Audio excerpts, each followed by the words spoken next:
People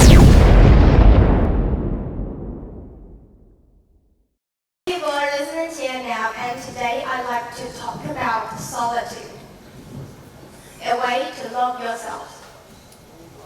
In senior high, my Chinese teacher introduced points from the ancient point Tao Yuanming to me. Tao was born in an era of political darkness and frequent regime changes. After seeing all the intricacies in the officialdom, he chose to retire to live in village and no longer cater for the interests in the cliquey conflicts. However, when living in tranquility with devotion to life and nature, he still kept an eye on national affairs and wrote many philosophical articles.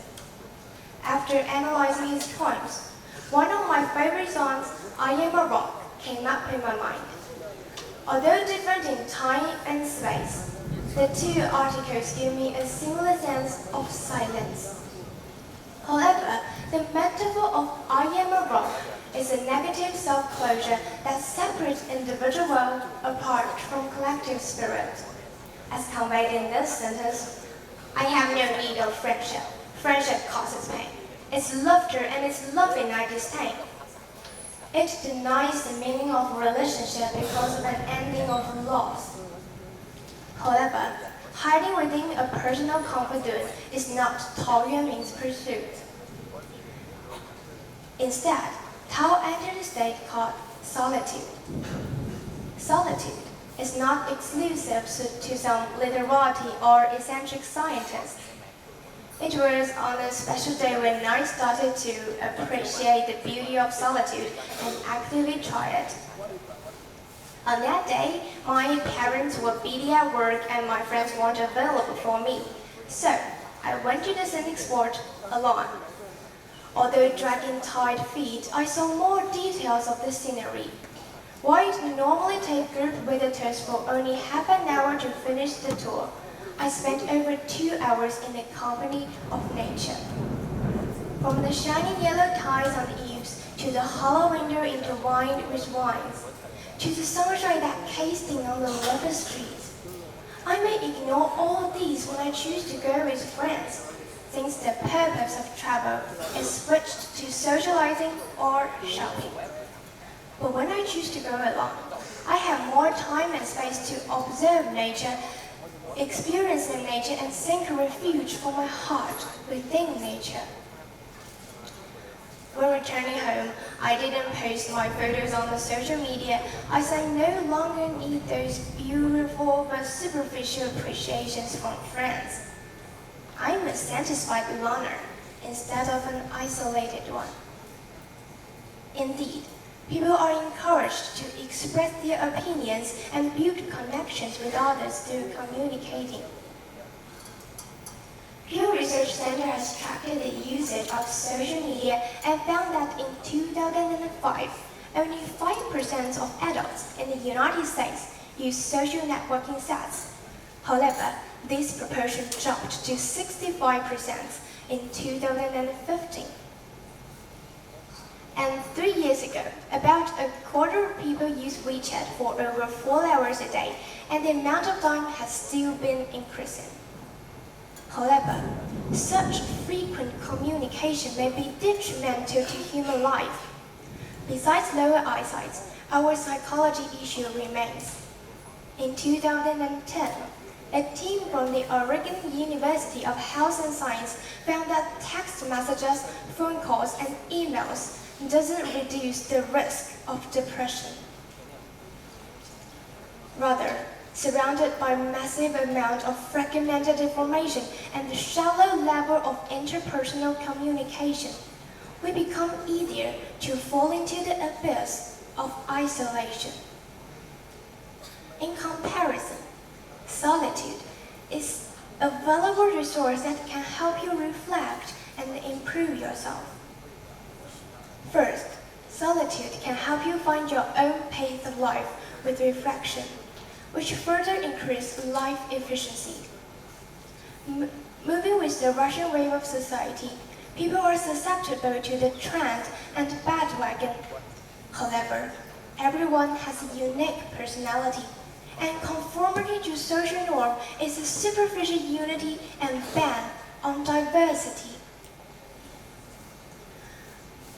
We need to determine what to do and when to do it ourselves, and solitude is the best time for people to reflect on themselves about their real pursuit without the disturbance of outside voices. With a clear goal, people will not get lost in the ocean of future or waste their time redirecting from barrier reefs. Further, solitude can strengthen one's inner power. According to the psychologist Long's research, solitude has nothing to do with loneliness or depression. Solitude can provide a positive psychology feedback. People usually turn to friends' company when feeling blue, as if they can share a pen or a knife. However, not everyone are compassionate, and there are times when friends can't be by your side. And even if a friend could sympathize with you, they may fail to find proper ways to comfort you. Thus, the essence to strengthen inner power is to learn how to deal with them alone. Just like Thoreau was written in Water Lake, I love being alone, and I have never found out which kind of company is better than being alone. Through reflection and contemplation, people can dive deeper into their inner voices, consider emotional fluctuations rationally, and perceive them with calmness. As the Stoic philosopher Marcus Antoninus conveyed in his meditation, perceptions of external things are based on understanding. External events do not touch the soul. All trouble comes from what you think of them within. By walking through the unstable emotion and traumas alone, we can gradually learn the way to arm ourselves that is a touch less sentiment to external events. So, how to achieve the state of solitude? The first thing to do is to resist social nomadic force. No longer pursue identities in the group, but started to enjoy personalized self-consistency. If you find it hard to apply the concept of self in real life, I have some steps for you to consider. The first step is to cut useless time on social interaction. Consider if this relationship is really important for you. Is it consuming you or making you better? If you find it useless, be brave to let go of it. The next step is to maintain an independent personality in relationships. You can do this because you know the one who really loves you will love the way you are. When feeling idle or frustrated, try to add diary writing, graffiti, and photography into your schedule. These activities are carriers to ideas which can help stimulate your creativity and talk to your soul. No self-pity for being in solitude, and gradually improve the tolerance to loneliness. For instance, Sally, a blogger on Zhihu, is a solo traveler that has been to over 50 countries. During her journey, she met many solo female backpackers like her. In the world of these girls, they break free from some conventional women thoughts such as marriage and childbirth, always watching, walking, thinking, and searching for their most authentic self. Nowadays, more and more new single women are starting to enjoy solitude and refuse to make do with their lives. They find belongings within nature, society, and themselves.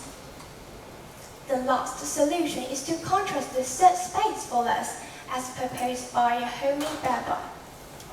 It is a place that allows people frequent distraction from relationships at home or on the corporation. When you go to Starbucks, does the atmosphere bring you a similar comfortable feeling? If your answer is yes, That means Starbucks sets a good example for the said space. By using fixtures, lights, and aroma, the said space should create a sense of belonging. And the white noise there assists people in concentrating, and those like-minded strangers nearby can also reduce the possible negative feeling which may be generated by absolute silence. Despite the advantages listed above, you should not always stay in the state of solitude. When it comes to teamwork, put forward your own opinion while accepting others sincerely. By learning from experienced people, you can gradually improve the science of your own decision-making. Don't take solitude as your protective color or comfort zone, and don't shoot others with arrogant attitude. Remember to take self-improvement as the ultimate goal. Solitude is the key to locating yourself again in massive information. It's a pure land in this complicated world, and it's a path that guides you towards the depths of your soul. So love the time with yourselves, and treasure the opportunity of being undisturbed, and let solitude lead you to altitude. Thank you.